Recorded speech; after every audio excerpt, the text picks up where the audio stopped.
여기에 다가오는 제55대 축구협회장 선거에서 정몽규 대한축구협회 전 회장과 경쟁하는 신문선 명지대학교 기록정보과학전문대학원 스포츠기록 분석학과 초빙 교수가 성사 가능성이 높은 후보자 간 공개토론을 생중계하자라고 의견을 내며 화제입니다.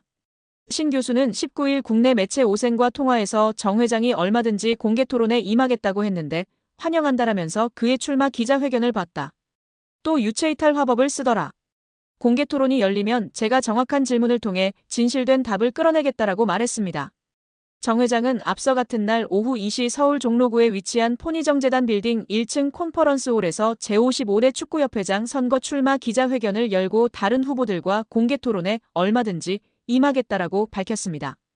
이번 선거는 정 전 회장, 신 교수, 허정무 전 국가대표팀 감독 3자 대결 구도로 치러질 전망인데요. 신 교수는 전화 인터뷰 후 추가적으로 보도자료를 통해 정 후보가 공개토론을 하겠다고 나선 것은 그의 회장 재임 중 유일하게 잘한 결정이라며 정 후보에 언제든 하겠다라는 의사와 허정무 후보가 저의 공개토론 제안에 이미 환영한다라는 입장이었기에 이번 선거의 공개토론은 성사된 것으로 간주하겠다라고 전했습니다. 지난 6일 신 교수는 차기 KFA 회장 후보들 간 공개토론을 제안했습니다. 그는 후보들의 비전과 철학, 축구협회 재정에 대한 안건, 천안축구종합센터 건설에 대한 현안 문제와 문화체육관광부, 감사 결과 등에 대한 입장 등 다양한 안건을 정해 후보들끼리 공개토론을 가졌으면 좋겠다라고 제안한 바 있습니다. 허 전 감독은 토론에 응하겠다고 신 교수가 제안한 날 즉시 답하며 환영한다. 내 쪽에서도 제안하고 싶다라는 반응을 보였습니다. 여기에 정 회장 역시 적극 참여하겠다는 입장을 출마 기자회견에서 내비쳤습니다. 신 교수는 이로써 공개토론이 열릴 가능성이 매우 높아졌다. 정 회장에게 논란되고 있는 부분에 대해 정확하고 끈질기게 묻겠다. 유체이탈 화법을 사용하면 재차 물어 사실을 끄집어내게 만들 것이란 포부를 밝혔습니다. 신 교수는 공개토론 생중계도 제안했는데요. 그는 그 이후로 축구 고객인 국민들에게 각 후보가 공약을 선보이고 실현성을 평가받는 좋은 기회일 것이라며 후보로서 축구행정가의 철학, 자신의 공약을 검증받을 수 있는 좋은 시간이기도 할 것이라고 설명했습니다. 이번 축구협회장 선거 후보 등록 기간은 오는 25일부터 27일이며 선거는 내년 1월 8일 치러지는데요. 과연 한국 축구를 이끌 수장은 누가 될까요? 정몽규 취임 후 보조금은 11년간 3배 늘었습니다. 정부 보조금은 연간 최소 110억 원 수준이며 스포츠 토토 등 복표 수익 연간 200억 원이 지원되고 있습니다. 주요국 정부 보조금 없거나 의존도 낮으며 피파 랭킹 20위권 국가들은 70% 이상이 협회장은 전문 경영인이 하고 있고 이외 축구인 등이 하고 있습니다. 우리나라처럼 재벌 총수가 회장인 곳은 단 한 곳도 없습니다. 대한축구협회에 연간 약 300억 원의 국가재정이 투입되면서 수익에서 정부 의존도가 약 30%에 달하는 것으로 나타나며 충격에 빠졌습니다. 사실상 정부 재원이 아니면 운영이 어려운 셈입니다.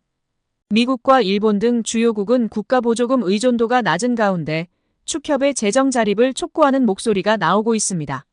18일 한경닷컴이 축협의 손익계산서를 분석한 결과 지난 2013년 이후 보조금과 복표 수익을 제외하면 연 평균 300억 원 적자를 기록하고 있습니다.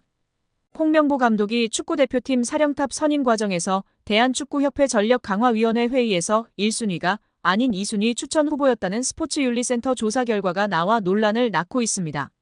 스포츠윤리센터는 지난 7월 대한축구협회의 축구대표팀 감독 선임 관련 비리가 있다는 제보를 받고 조사에 착수했으며 약 4개월 만에 이를 마무리하면서 정몽규 회장과 김정배 부회장, 이임생 전 기술총괄이사에 대해 문화체육관광부 징계를 요청하는 조처를 의결했습니다. 이번 스포츠윤리센터의 징계 요청 결정문에서 논란이 불거진 것은 홍 감독에 대한 전강위의 추천표였는데요. 신동욱 국민의힘 의원실을 통해 확인한 결정문에 따르면 스포츠윤리센터는 축구협회 국가대표 전강위 10차 회의에서 홍 감독이 다비드 바그너 감독에 이어 두 번째로 많은 추천을 받았습니다. 이는 축구협회가 지난달 전강위 10차 회의록을 공개하면서 홍명보 감독과 외국인 감독이 가장 많은 7명의 위원으로부터 추천받았다고 밝힌 것과는 배치되는데요. 홍 감독과 함께 최다 추천을 받았다던 외국인 감독은 바그너 감독입니다. 대표팀 감독 선임 과정을 살펴본 문체부 감사 결과에서도 홍 감독이 전강위 10차 회의에서 바그너 감독과 최다 추천 후보였다는 축구협회 발표 내용과 크게 다르지 않았습니다.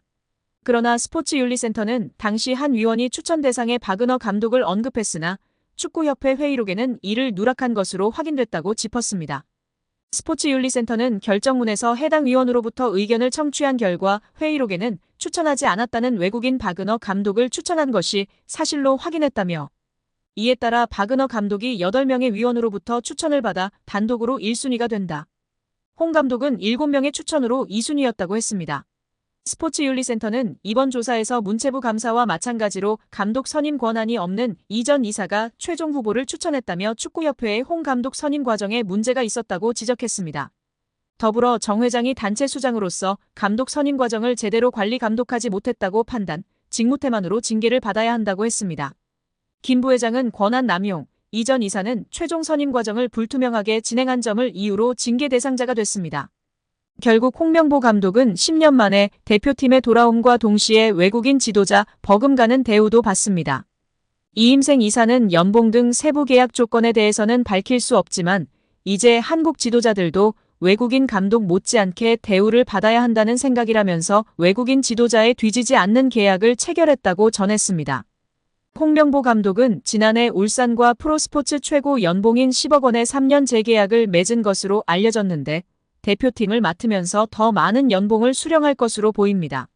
직전 클린스만 감독의 연봉은 약 30억 원, 벤투 감독은 약 19억 5천만 원의 연봉을 받았기 때문에 최소 20억 원이고 최대는 30억 원 수준으로 예상받고 있습니다. 따라서 홍명보의 연봉은 최소 20억에서 최대 30억 원 수준이라는 것인데요. 월드컵 이후 아시안컵까지 계약을 장기간 맺었습니다. 다만 월드컵 종료 후 중간평가를 갖기로 되어 있으나 경질한다 한들 남은 계약 기간 보존 금액하면 최소 30억 원이겠고 홍명보뿐 아니라 외국인 코치 2명도 생각하면 60억 원 이상이 나가겠네요. 정말 최악인 것 같습니다. 경질 없이 가도 홍명보 30억 원의 외국인 코치들까지 하면 연 60억 원 이상씩 나가는데 대체 왜 캐나다를 이끌고 코파 4강까지 간 제시마치를 안 잡았고 바로 프리미어리그 승격을 코앞에서 놓친 바그너, 그리스로 유로를 아쉽게 못 나간 포엣을 버리고 홍명보인지 당최 이해가 가질 않습니다. 정말 최악입니다. 축협. 반드시 책임을 져야 할 것입니다. 지금 당장 말입니다. 박문성 축구해설위원이 정몽규 대한축구협회 회장을 비판했습니다. 박 해설위원이 27일 MBC 라디오 뉴스 하이킥에 출연해 정 회장에게 직격탄을 날렸는데요. 박문성 축구해설위원이 정 회장이 자진해서 사퇴하지 않는 이유를 두고 정 회장 마음속에 들어가 보지 않는 이상은 알 수 없다. 하지만 축구협회 회장 자리는 매력적인 공간이다.